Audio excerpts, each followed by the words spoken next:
So I wanted to really dig in and talk about the policies governing services for children with disabilities addendum that was signed into law in 2016 by the North Carolina State Board of Education. So this is the policies and procedures that schools are expected to move forward.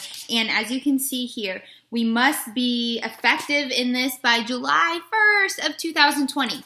And that might seem like it's 2 years away, but in the reality of the situation, it'll be here before we know it. And also, it's a fun fact to keep in mind. This is what they're looking for to be done by 2020. And so when we think about reevaluations and those processes that we're conducting right now, they're really things that we need to be keeping in mind as we take these steps. Because in 2020, these things should already have been done. These systems must be in place. These expectations must be met. Now, this law specifically addresses the area of specific learning disability and clarifying what that's going to look like.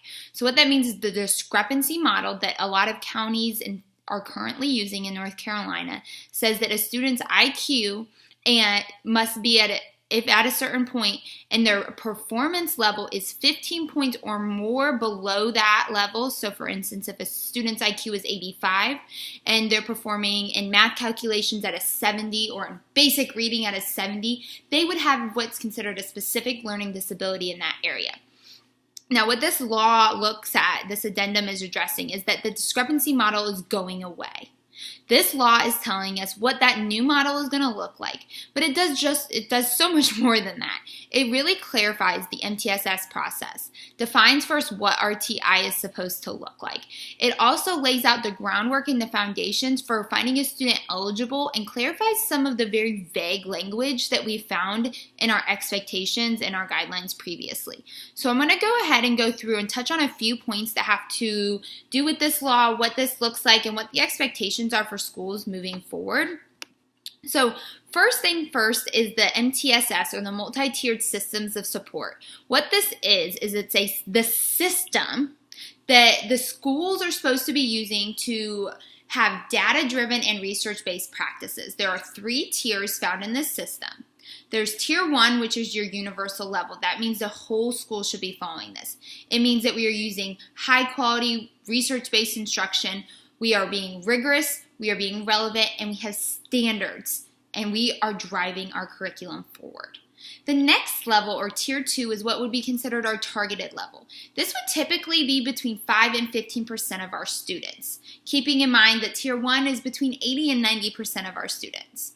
Our tier 2 level really digs into those individualized supports that we would need for underachieving students. So the biggest thing I have to put out there and keep in mind always for myself even is that when we're looking at these standards and we're looking at our students, if we're not having 80% of our class meet a certain standard, or we're not having 80% of our students meet a certain standard, we're not looking at a tier 2 for all the students who didn't meet it. We don't put 40% of our students on a tier 2 plan. We don't put 40% of a school in special education services.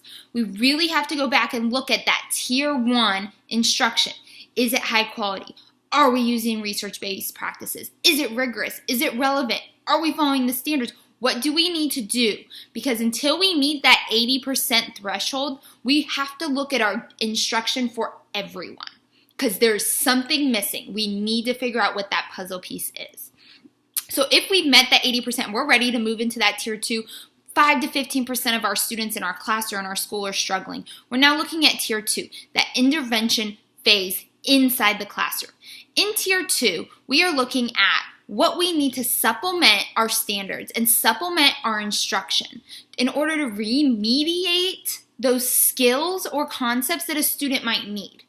What this might look at is differentiation in the classroom, scaffolding, targeting skills to students' needs. Some students need manipulatives, some students need graphic organizers, some students need things color-coded. Is something that simple what's going to allow the student to access grade level standards, to be able to meet grade level expectations? What do they need to show success and show progress?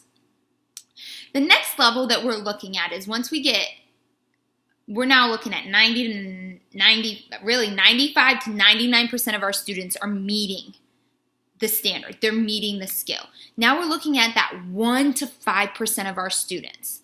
This is what would be our tier 3 level. This is our intensive level. This means we have individualized and intensive support for students who are so significantly underachieving. These intensive skill-specific interventions are typically done either one-on-one in a small group setting outside of the traditional classroom. So this is the level where we don't fall back onto the classroom teacher, but we would fall into those coaches and those intervention teachers within school and those individuals in your school buildings who are considered specialists in their topic, whether it be math, reading, whatever the instruction might need to be. So that's what we're looking at in terms of the MTSS systems of support. It's a system that guides us to how we should be looking at instruction. Sorry about that.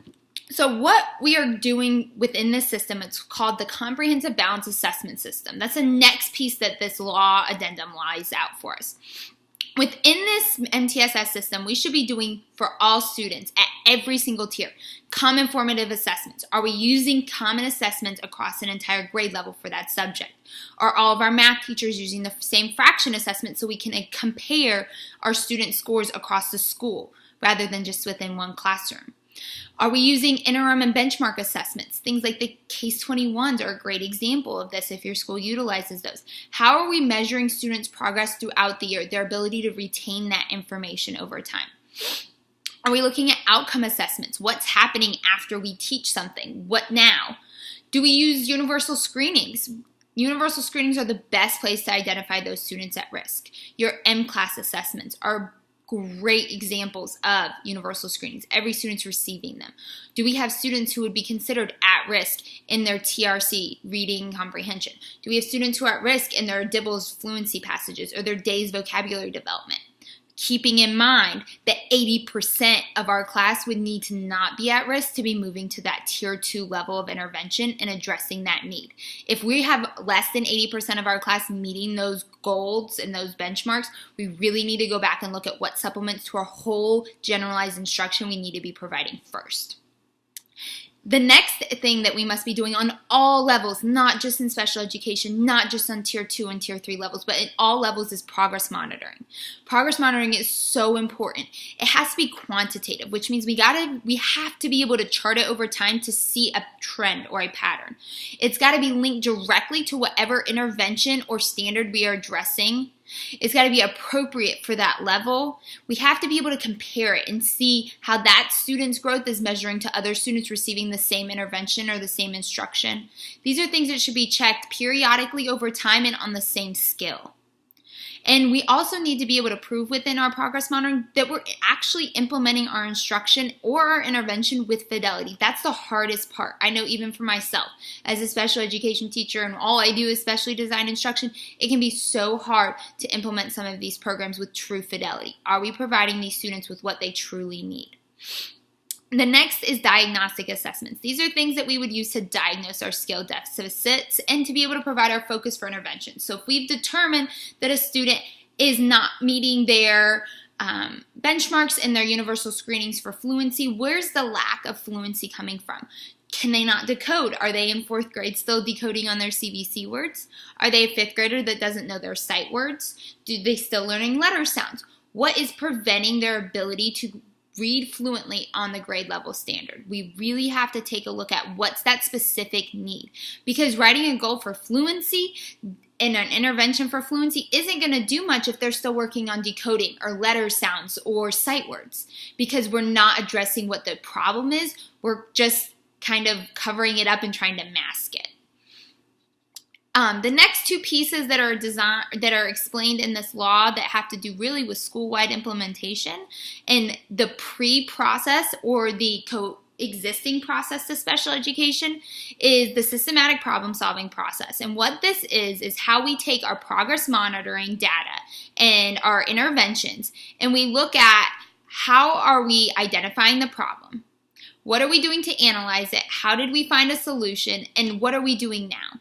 So the biggest points to make with the systematic problem-solving process is that your tier plans have to be aligned with what their skill deficit is. Again, with the fluency, why can they not read fluency? Because a goal for fluency isn't going to be addressing and providing an intervention necessarily that meets their skill deficit. How are we closing that gap for that student?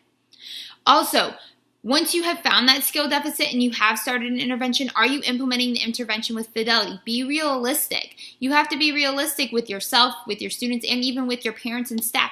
Is it realistic for you to implement a 30-minute decoding intervention in a 4th grade class every day? It's not. So we have to look at what other resources and options we have. And if a student is still learning decoding skills in 4th grade, there's probably some other people that need to be getting involved as is. Also, when we're starting our Tier 2 plans, we have to make sure that we were reviewing them and evaluating them frequently. Typically, 3 to 6 weeks is a good period to see if an intervention is working. So what this means is that the team, whether it be Tier 2 or Tier 3, is meeting and evaluating this intervention more than once, so every 3 to 6 weeks, to see if the student is showing growth, to see if the intervention is working. Now, if a Tier 2 plan meets on their goal after 6 weeks even, and finds that the intervention or the student intervention's not working because the student isn't showing growth, there are a few things we need to look at before we move to a Tier 3 plan. We need to give that student time, and we also need to give the intervention time. One thing we can look at is, what is the intervention? Do we have other examples or other option of research-based, scientifically proven to work interventions that we can use to address this skill deficit? How often are we providing this intervention to the student? How long are we providing this intervention to the student? And is it with enough intensity? Are we putting the level and the rigor high enough for the student to be able to meet their goal? And it's important to look at, is the goal realistic? Because realistically, if a student is coming to you and they're reading 7 or 8 levels below their M-class benchmark, they're not going to meet that 7 to 8 levels within 2 or 3 months. That's not realistic. Maybe 1 or 2 levels within that time, again, working to close that gap, but we have to still be realistic on a student's growth unless we're implementing that intense of an intervention. After you've reviewed a Tier 2 plan more than one time, so 2 or more times, and made adjustments as necessary to the intervention, and whether it be the intervention itself or the delivery method, then the team might refer that student to the Tier 3 team. The Tier 3 team would then have to go through that same process again, probably once or twice, before then considering what other options are there underlying causes. Now, this process, of course, can happen coexisting with the special education referral process. In another one of my videos, I'll be talking about that. However, this is a really critical process to be looking at, especially when we're talking about schools with a lot of students who would be considered at risk or high needs, because it really goes back to, are we focusing on skills that all of these students know except for this student? Or are we looking at something that 50% of our students aren't able to do? The last piece that this addendum really clarifies is, what is response to instruction or response to intervention, or as we commonly hear it, RTI. What this is the practices found within the MTSS system. This is what is stating we are providing high quality and research-based instruction and interventions. Is the intervention matching a student's skill deficit? Are we progress monitoring it frequently? Are we reviewing that intervention or that instruction? That is what's considered our RTI. It's the practices that we find within our MTSS. So that's all I have for right now on the addendum in 2016 that we are working on right now and having to implement in all of our schools. Please check out some of my other videos on IDEA, eligibility, and different areas of qualifications.